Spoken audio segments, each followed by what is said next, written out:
Sinang mga mapanuring netizens ang post ni Catherine Bernardo sa kanyang Instagram account.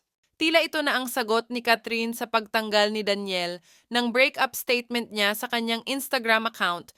Mukhang malinaw pa sa tubig ang sagot ni Catherine sa mga nagsasabing nagkabalikan na umano ang dating magkasintahan.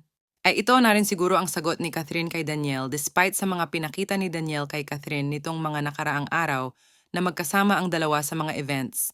Tila hindi na nga babalikan ni Catherine ang kanyang ex-boyfriend na sina Daniel Padilla at mas excited na itong mag-move forward kasama ang mga pamilya at mga totoong nagmamahal sa kanya.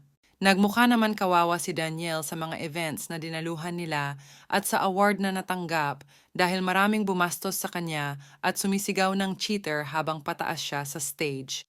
Ang sabi ng iba ang bilis ng karma at ito ang mga kapalit pag niloko mo daw ang isang taong nagmamahal sa'yo ng tapat.